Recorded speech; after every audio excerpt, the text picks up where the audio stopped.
Assalamualaikum warahmatullahi wabarakatuh. Saya Ahmad Ridho Falevi dengan NIM B1A1222121. Di sini saya sebagai ketua kelompok dari kelompok 5 dengan materi pemenuhan hak atas jaminan kesehatan dan K3. Baiklah, inilah anggota saya.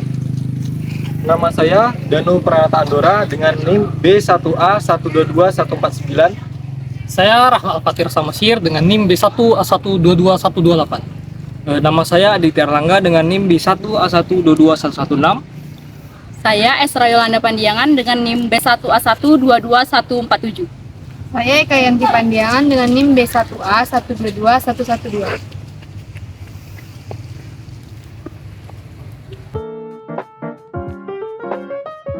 Keselamatan dan kesehatan kerja K3 adalah segala kegiatan untuk menjamin dan melindungi keselamatan dan kesehatan tenaga kerja melalui upaya pencegahan kecelakaan kerja dan penyakit akibat kerja.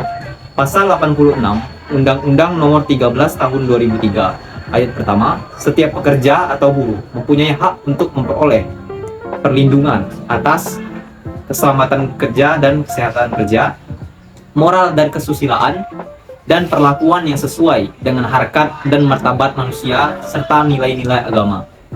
Ayat 2, untuk melindungi keselamatan pekerja atau buruh guna mewujudkan produktivitas kerja yang optimal diselenggarakannya upaya keselamatan dan kesehatan kerja. Pasal 87 Undang-Undang Nomor 13 Tahun 2003 Ayat pertama, setiap perusahaan wajib menerapkan sistem manajemen keselamatan dan kesehatan kerja yang terintegrasi dengan sistem manajemen perusahaan. Penjelasan dari kedua pasal tersebut yang dimaksud dengan sistem manajemen keselamatan dan kesehatan kerja adalah bagian dari sistem manajemen perusahaan secara keseluruhan yang meliputi struktur organisasi, perencanaan, pelaksanaan, tanggung jawab, prosedur, proses dan sumber daya yang dibutuhkan bagi pengembangan penerapan, pencapaian, pengkajian, dan pemeliharaan kebijakan keselamatan dan kesehatan kerja. Dalam rangka pengendalian risiko yang berkaitan dengan kegiatan kerja guna terciptanya tempat kerja yang aman, efisien, dan produktif. Setiap buruh atau pekerja menghadapi resiko-resiko sosial ekonomis dan jaminan sosial tenaga kerja dapat mengatasi resiko-resiko sosial ekonomis tersebut. Jaminan perlindungan hukum bagi pekerja telah tercantum dalam Undang-Undang Dasar 1945, yang dimana dalam pasal 28 ayat 1 menyebutkan setiap orang berhak atas pengakuan, jaminan, perlindungan, dan kepastian hukum yang adil serta perlakuan yang sama di hadapan hukum. Berdasarkan ketentuan tersebut, mencerminkan bahwa setiap orang berhak atas perlindungan dan kepastian hukum dalam hidup dan bekerja. Dasar prinsip hukum keselamatan kerja ialah meletakkan pelaksanaan keselamatan kerja dalam setiap sendi pekerjaan. Hal atau tindakan yang perlu dilakukan untuk mencegah terjadinya kecelakaan atau penanggulangan dan langkah-langkah lainnya dalam prosedur keselamatan kerja sehubungan dengan tempat kerja. Menurut Zaini Aji Hadi dalam bukunya yang berjudul Hukum Kerja Secara Teoritis, perlindungan terhadap pekerja dapat dibagi menjadi 3 macam perlindungan, yaitu perlindungan teknis, perlindungan sosial, dan perlindungan ekonomis. Perlindungan teknis merupakan perlindungan yang ditujukan untuk melindungi pekerja dari musibah dalam melaksanakan kerja. Perlindungan sosial merupakan suatu bentuk perlindungan yang bertujuan untuk menjaga keharmonisasian antar pekerja dan pengusaha supaya tidak adanya kesewenang-wenangan dalam memperlakukan tenaga kerja. Perlindungan ekonomis merupakan suatu bentuk perlindungan yang bertujuan untuk memberikan suatu penghasilan yang dimana pekerja tidak dapat melakukan pekerjaan karena mengalami keadaan di luar kehendaknya yang sesuai dengan hak atas penghidupan. Setiap pekerja, buruh, dan keluarganya berhak untuk memperoleh jaminan sosial tenaga kerja Undang-Undang Nomor 13 Tahun 2003 Pasal 99. Pekerja atau buruh yang bekerja pada usaha besar dan usaha menengah diikut sertakan pada program jaminan kesehatan, jaminan kecelakaan kerja, jaminan hari tua, jaminan pensiun, dan jaminan kematian.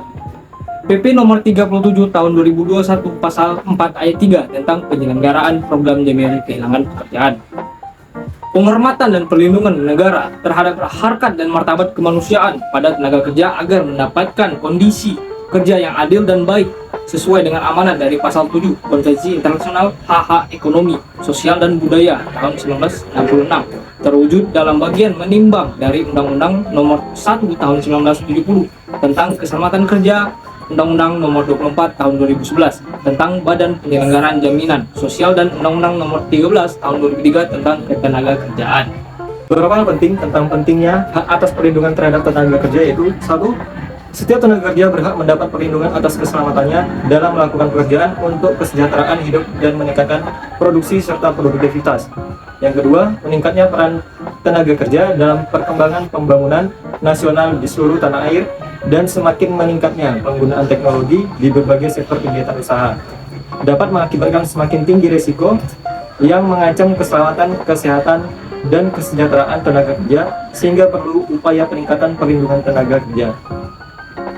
Kemudian yang ketiga, sesuai dengan peranan dan kedudukan tenaga kerja, diperlukan pembangunan ketenagakerjaan untuk meningkatkan kualitas tenaga kerja dan peran sertanya dalam pembangunan serta peningkatan perlindungan tenaga kerja dan keluarganya, sesuai dengan harkat dan martabat kemanusiaan. Yang keempat, yaitu perlindungan terhadap tenaga kerja dimaksudkan untuk menjamin hak dasar pekerja atau buruh dan menjamin kesamaan kesempatan serta perlakuan tanpa diskriminasi atas dasar apapun untuk mewujudkan kesejahteraan pekerja atau buruh dan keluarganya dengan tetap memperhatikan perkembangan kemajuan dunia usaha. Jaminan kesehatan adalah jaminan berupa perlindungan pemeliharaan kesehatan agar peserta memperoleh manfaat pemeliharaan kesehatan dan perlindungan dalam memenuhi kebutuhan dasar kesehatan yang diberikan kepada setiap orang yang telah membayar iuran atau iurannya dibayar oleh pemerintah. Kecelakaan kerja adalah kecelakaan yang terjadi dalam hubungan kerja, termasuk kecelakaan yang terjadi dalam perjalanan dari rumah menuju tempat kerja atau sebaliknya, dan penyakit yang disebabkan oleh lingkungan kerja. Iuran kecelakaan kerja ditanggung sepenuhnya oleh pengusaha. Jaminan hari tua ditujukan sebagai pengganti terputusnya penghasilan tenaga kerja karena meninggal, cacat, atau hari tua dan diselenggarakan dengan sistem tabungan hari tua. Jaminan hari tua memberikan kepastian penerimaan penghasilan yang dibayarkan pada saat tenaga kerja mencapai usia 55 tahun atau telah memenuhi persyaratan tertentu. Jaminan hari tua diberikan apabila 1. Memasuki usia pensiun, 2. Meninggal dunia, 3. Cacat total tetap, 4. Tidak bekerja lagi dengan masa kepesertaan minimal 5 tahun atau 10 tahun. Jaminan pensiun atau yang disingkat dengan JP merupakan salah satu perlindungan dari BPJS Ketenagakerjaan yang diberikan pada peserta untuk mempertahankan kehidupan yang layak ketika peserta kehilangan atau berkurang penghasilannya karena telah memasuki usia pensiun. Jaminan kematian adalah sejumlah uang yang diberikan kepada ahli waris dari peserta program Jam Sostek yang meninggal bukan karena kecelakaan kerja. Iuran jaminan kematian sebesar 0,3% yang ditanggung sepenuhnya oleh pengusaha. Assalamualaikum warahmatullahi wabarakatuh. Kami dari kelompok 5 mahasiswa Fakultas Hukum, Prodi Hukum dari kelompok 5 dengan materi pemenuhan hak atas jaminan kesehatan dan K3. Di sini nama saya sebagai anggota, nama saya Fatul Samsir dengan NIM 1122128. Saya Amarito Valevi dengan NIM D1212121 dan teman-teman. Baiklah, di sini kami sudah bersama langsung sama PT India Karya. Boleh perkenalan dulu? Ya, perkenalkan, nama saya Paulina Sakila, saya di sini sebagai safety inspector. Selamat datang adik-adik di proyek kami, proyek JWD 02 Pembangunan Bandung Presiden di sini kami sebagai PT India Karya sebagai kontraktor. Silakan untuk wawancara. Oke, yang pertama itu di PT India Karya ini apakah ada jaminan kesehatan untuk para tenaga kerja? Oh, pasti kami di sini bersama dengan BPJS Ketenagakerjaan dan bersama BPJS Kesehatan. Selanjutnya? Nah, ini perusahaan berarti bergerak di bidang pembangunan, bukan? Iya, bergerak di bagian konstruksi, jasa konstruksi. Jadi kami menggunakan BPJS Ketenagakerjaan bagian jasa konstruksi. Terus selama dalam bekerja Kak, alat-alat atau perlengkapan apa saja untuk keselamatan dan kesehatan dan keselamatan kerja bagi para pekerja? Jadi begini, untuk pertama kali datang ke proyek ini wajib namanya HSE Induction atau petunjuk keselamatan. Setelah dilakukan HSE Induction baru diberikan alat pelindung diri seperti helm, rompi, sama sepatu. Jika ada terjadi ketinggian akan diberi penahan jatuh ya seperti body harness. Oh iya. Sebelumnya kami juga sudah lihat di depan kalau ada P3K juga ya Kak ya. Nah, terus BPJS Ketenagakerjaan ini Kak ditanggung seluruhnya oleh pihak perusahaan atau diambil dari sebagai upah pekerja Kak? Oh, enggak. Untuk donasi. Jadi gini, karena di sini BPJS Ketenagakerjaan bagian jasa konstruksi itu berdasarkan dari nilai kontrak kita. Jadi semua pekerja yang ada di sini itu ditanggung full oleh perusahaan. Jadi berdasarkan nilai kontrak kita itulah yang kita bayarkan ke jasa konstruksinya, ke BPJS jasa konstruksi.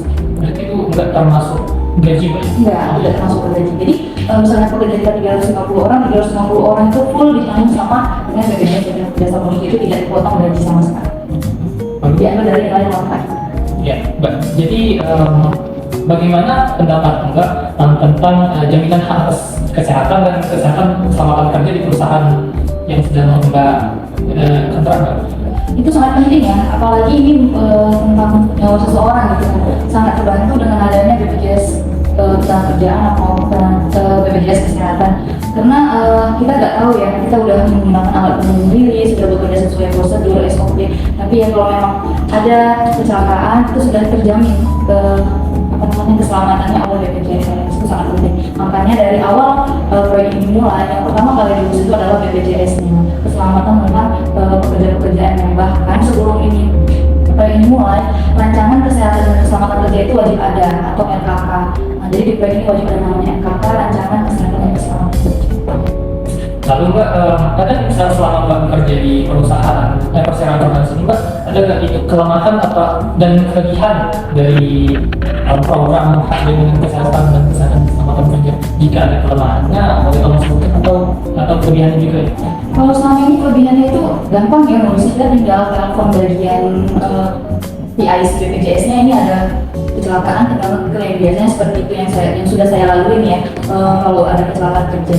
Tapi sekarang mungkin ya, karena mungkin ada peraturan yang baru, kalau dulu itu biasanya kita tuh cuma cukup mencantumkan beberapa orang pekerja. Misalnya pekerjaan ini 350 orang, udah 350 orang itu udah dikit kalau BPJS. Kalau sekarang wajib update NIK dari KTP, nomor hidup, kependudukan. Jadi kita harus update itu terus, ada yang keluar kita keluarkan, ada yang masuk kita tambahkan terus. Itu apa ya, jadinya lebih sulit ya. Itu mungkin kendala di proyek yang sekarang. Kalau dulu itu tinggal masukkan 350 orang udah tinggal kita klaim aja, tinggal telepon, oh ini benar dari pekerja kami, dari pekerja proyek kami.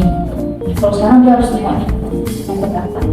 Oh, berarti sekarang jaminan itu dijamin berdasarkan keaktifan para pekerja? Keaktifan, iya. Jadi misalnya kalau dia sedang berada di proyek kami dengan NIK yang sudah terdaftar di safety induction yang pertama, kan kita kan safety induction nih, kita bikin daftar hadirnya, kemudian dilampirkan dengan nomor induk kependudukan atau KTP yang seperti itu. Jadi kita tuh setelah safety induction, kita update nih ke BPJS, oh ini kami nambah orang baru. Nah, kalau dia sudah terdaftar BPJS itu baru bisa diklaim. Sekarang kalau dulu cuma cukup kita laporkan pada awalnya aja 350 orang, maka 350 orang itu sudah dikit.